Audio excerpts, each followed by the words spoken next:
Hey guys, what is up? This is Matthew Davis, me once again. Welcome back to another movie review, aka After I Saw. Yes, I did get a haircut. But this time it's going to be on Thanksgiving. This is a new horror film from director Eli Roth. And years ago, there actually was a fake Grindhouse trailer for a movie called Thanksgiving. And now the movie is officially a reality. And in this film, we follow four friends who had a crazy night during Black Friday. People got murdered, and about a year later, a serial killer that goes by the name of John Carver, who's wearing a John Carver mask, that's basically what he's called. He tracks down the four people, but not before capturing some other people for a lovely Thanksgiving dinner for them. With a title like this, and for this being in the slasher genre, yeah, slasher fans pretty much know what to expect. Now, in terms of Eli Roth, I'm not really the biggest fan of his work. I didn't really like Hostel. I really did not like Death Wish. Green Inferno, I'm kind of mixed on. I mean, I do own the movie on Blu-ray, but if I were to choose, I would rather watch that than Cannibal Holocaust, which was what the film was based off of. Yeah, I did watch that movie for the first time this year, and it was really hard for me to eat food after watching that movie because just, ugh, I wouldn't even want to think about it.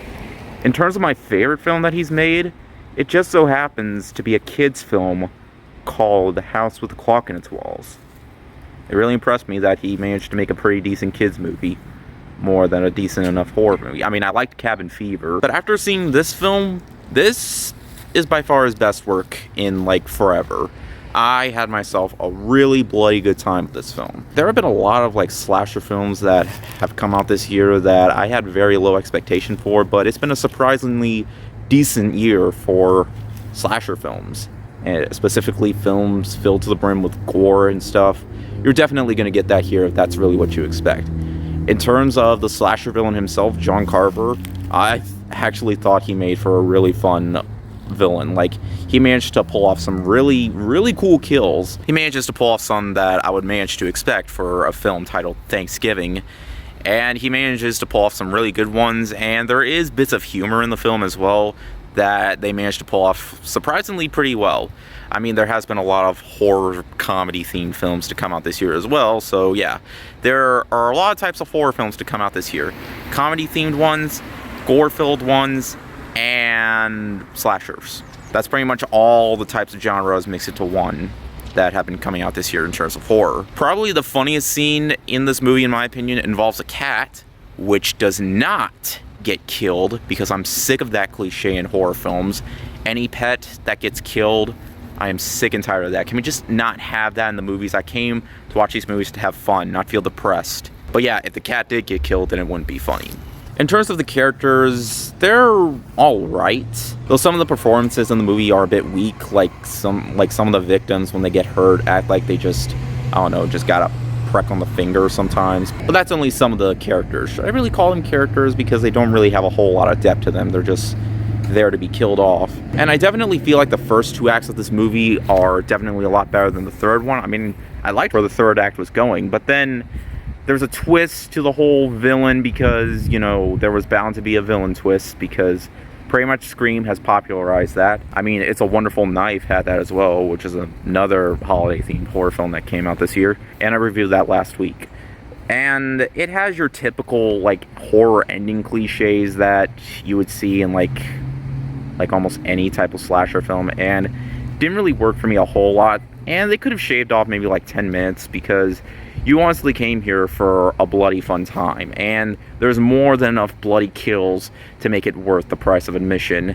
And I thought the opening scene, the first 10 minutes, while slow, definitely had me intrigued about where it was going to be going from there.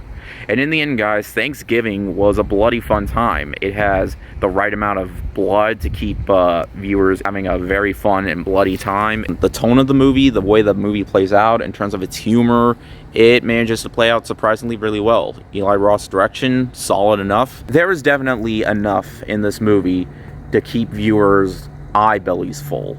In terms of entertainment, it's definitely one of the most fun horror movie experiences that I've seen this year. And in terms of movies to watch during Thanksgiving for horror fans, this is definitely it. Though there was another franchise called Thanksgiving which is a trilogy that doesn't even have a second movie, so it's not really a trilogy, but they just made it as a joke. But yeah, this is definitely far more serious than that, though it definitely doesn't shy away from not taking itself way too seriously, so in certain parts. So yeah, I had myself a bloody fun time.